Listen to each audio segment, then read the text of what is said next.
Hello, welcome, and thanks for joining us on this edition of News 2. I'm Sandra Gumansing. The aquaponics farm at Ivanna Eudora Kean High School has been acclaimed locally and nationally as an innovative way of teaching students and of growing food, which is why many are asking why anyone would want to endanger this important school program. News 2's April Knight has details. On a normal day, these tanks in Ivanna Eudora Kean High School's popular aquaponics farm would be teeming with tilapia, and teacher Kirk Lewis, along with his students, would be tending them. Now, those same fish are in these garbage bins, all 800 of them dead. When I came, I saw the floor lined with fish. This yes, this floor was just lined with about 50 fish at least. School officials suspect that the tanks were tampered with. Normally, all fish wouldn't die at the same time in such a short period unless something has been added to the water. Lewis says that the easiest way for intruders to break in would be through this gap in the fence, now covered in barbed wire as part of a tightening of security. One of the tanks, it had a big hole in the net. Somebody had cut a big hole in the net. And then the other tank, the net was halfway off. That is something we don't ever do. The loss is devastating to Lewis and his students, who have been working on the aquaponics farm for almost 2 years. Students are just as dumbfounded as I am. Why? And of course, you can't give an answer to the why. The farm is Eudora Kean's pride, praised nationally as an innovative way of growing food, with monthly harvests of herbs and vegetables, and tilapia harvests every 6 months. It even caught the attention of First Lady Michelle Obama and was featured on her blog. But not all is lost. Some baby tilapia were separated from the rest of the fish, hidden quietly underneath these raft beds. They were all covered over, and the water that is circulating through the system wasn't circulating to that part. So when we checked on them, they were fine. Inside this tank are 50 baby tilapia that luckily survived the tragic incident, and Ken hopes that they will be enough to help restore the aquaponics farm to its former glory. April Knight for News 2. The police have been involved in investigating a suspected break-in that caused the death of the fish at Kean's, and efforts are already underway to fundraise for the loss. News 2 will keep you updated. Police on St. Croix are investigating a non-fatal shooting that occurred in the area Diaz Heights housing community. Witnesses said the shooter walked up to the victim and shot him several times. The incident occurred around 8:30 p.m. on October 9th. According to the preliminary report, police were called to the scene and saw the injured victim lying on the sidewalk. Witnesses in the area told police the victim was having his hair braided when the suspect walked up to him and shot him. The suspect was wearing a black mask, a long-sleeved red shirt, and black pants. After the shooting, the suspect ran out of sight behind Building 6. Meanwhile, police on St. Thomas have arrested Derek Callwood and charged him with assault and battery domestic violence after his girlfriend told police that he grabbed, dragged, and pushed her out of his apartment, which caused minor bruising. According to preliminary reports, the victim called police on the evening of October 8th. Police were dispatched to a residence in Hidden Valley, after which domestic violence investigators conducted an investigation. Callwood attended his advice of rights hearing on October 9th and is now in the custody of the Bureau of Corrections. VIPD administrators and the staff at the St. Croix John H. Whitson Junior High continue to work together to investigate a burglary that occurred on the Whitson campus Tuesday evening. Only the school's main office was affected, and equipment taken during the break-in ranged from computers to radios and other supplies. Whitson Principal Von Hewitt said Wednesday morning that no classrooms were broken into and that the school is operating normally. An investigation is underway. If you have information about the break-in, police and school officials urge you to call 911 or the confidential Crime Stoppers at 1-800-222-8477. And an update on the drug trafficking case involving former DPNR Chief Roberto Tapia. Tapia pleaded guilty on September 24th to the drug trafficking and racketeering charges against him. On Wednesday, a district court judge granted Tapia permission to work at his mother's apartment complex while awaiting his sentence. Tapia was arrested May 17, 2013, and was found in possession of 7 kilograms of cocaine while wearing his DPNR sidearm at the time of the arrest. Tapia's sentencing is scheduled January 9th. 2014. Well, the February 2012 killing ignited widespread controversy. The case also led to fierce debates about gun control and racial profiling. We all have different views on so many topics in the aftermath of the Trayvon Martin case.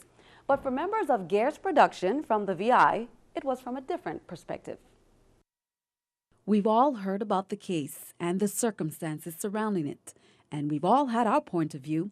On February 26, 2012, in Sanford, Florida, 17-year-old Trayvon Martin had left the house to walk to the local 7-Eleven.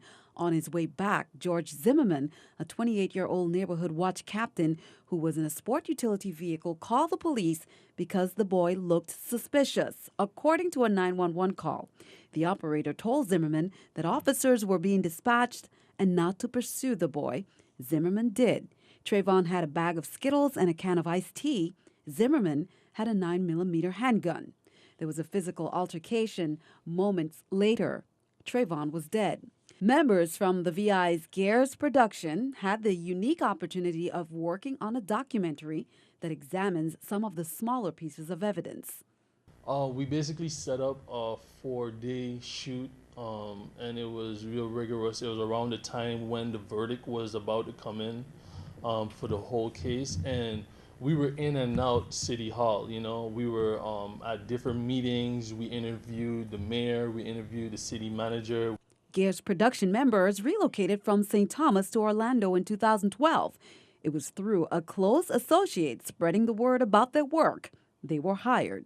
I would say editing the documentary had to be the hardest and most time-consuming thing. I mainly did that. Tony Bon Jovi, he did the actual audio engineering for it. And, you know, when a client wants something to actually portray a certain story a certain way and make sure it relates with the people, it has to be right. Besides working behind the scenes with the company named 44 Days, responsible for the film, also called 44 Days, members of GARE say it was an eye-opening experience as they learned much more about the case. There's a lot of conflicts that were actually going on that in that little Twin Lakes.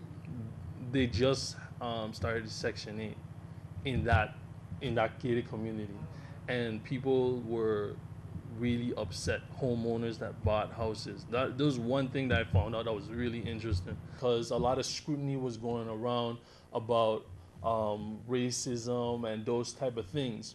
And the mayor and the city manager, they stepped up and they hired who they needed to hire to basically reinforce that structure, that city structure. So something came out good out of this whole trial. It leaves you with questions of, did it have something to do with racism?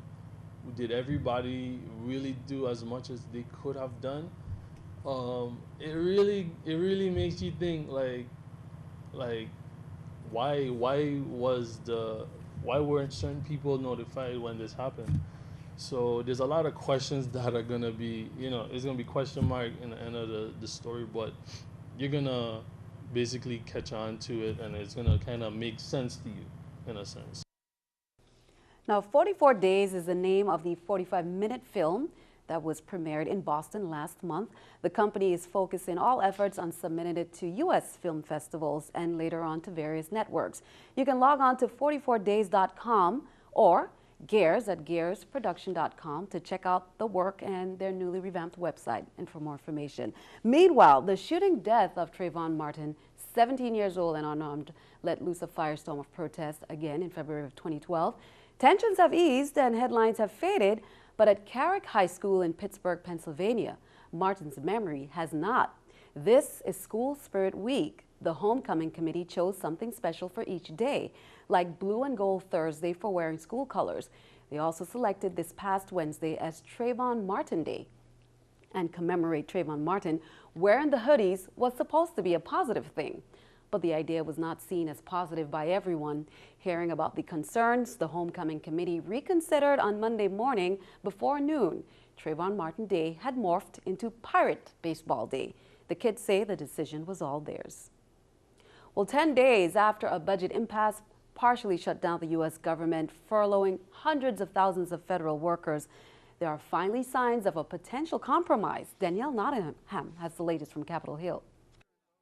Lawmakers are meeting with the president today as both sides may finally be ready to cut a deal to end the partial government shutdown and raise the nation's borrowing limit. What we want to do is to offer the president today the ability to move a temporary increase in the debt ceiling in a great.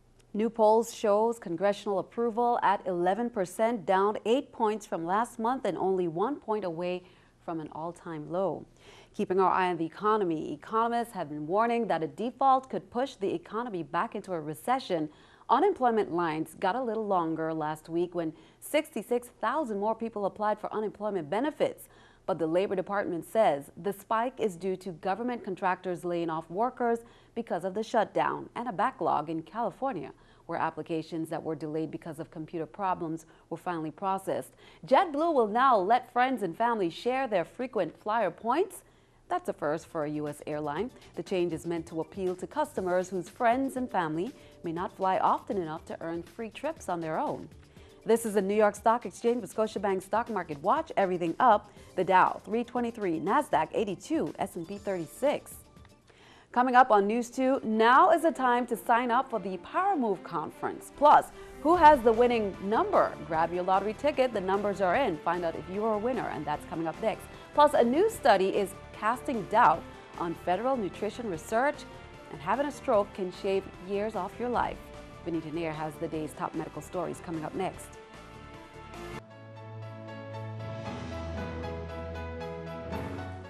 Cheryl Francis, wife of Lieutenant Governor Gregory Francis, will be receiving the Advocate for Peace Award among other award recipients during a ceremony that will take place on October 25th, 2013 at 12 p.m. at the Marriott Frenchman's Reef Hotel and Resort on St. Thomas. It's all part of the Power Move Conference, the two-day professional development conference scheduled for October 24th and 25th. Have you signed up yet? The Power Move Conference is convened by Devin Dutchie Robinson, who is well known for his community activism, peace walks, 7-year project, 7-year tenure as a weekly columnist with the Virgin Islands Daily News, and his self-help books.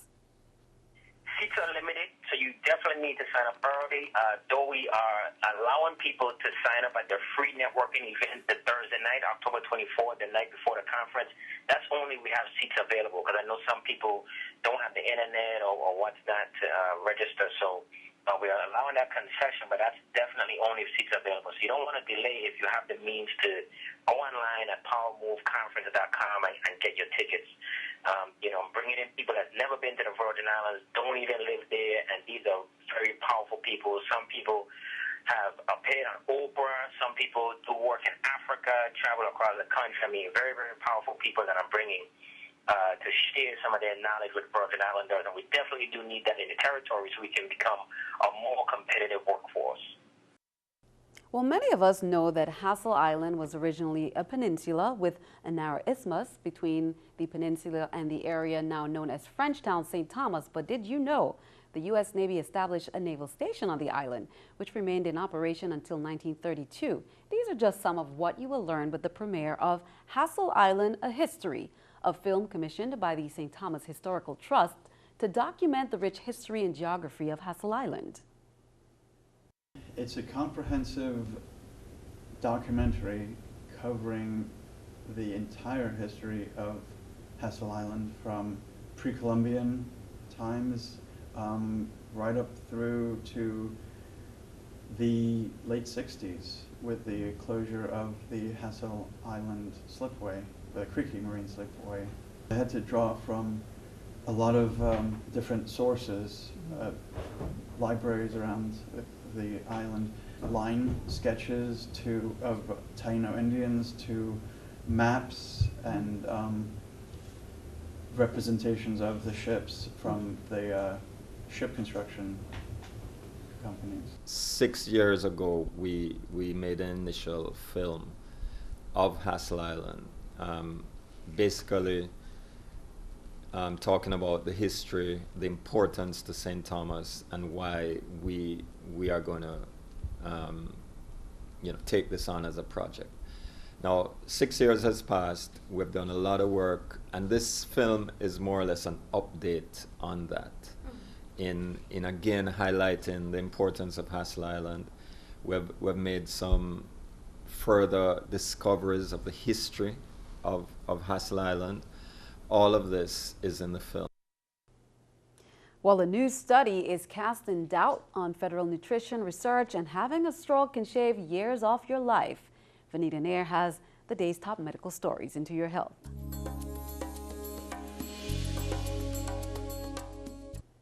Well, as we mentioned last drawing, here on NEWS2 we'll be announcing the winning lottery numbers and prizes from the VI Lottery. The October 10th VI Lottery ticket was dedicated to the celebration of 49 years of Virgin Islands and Puerto Rico friendship, and in recognition of VIPR Friendship Day. So with that in mind, here are the winning numbers. The VI Lottery presents draw results of today's drawing exclusively on NEWS2. The winning ticket number of the grand prize for $175,000 is 29893. 29893. Second prize for $65,000. 11619. 11619. Third prize for $40,000. 3378. And best of luck. Be sure to stick around. Your NEWS2 AccuWeather forecast is coming up next.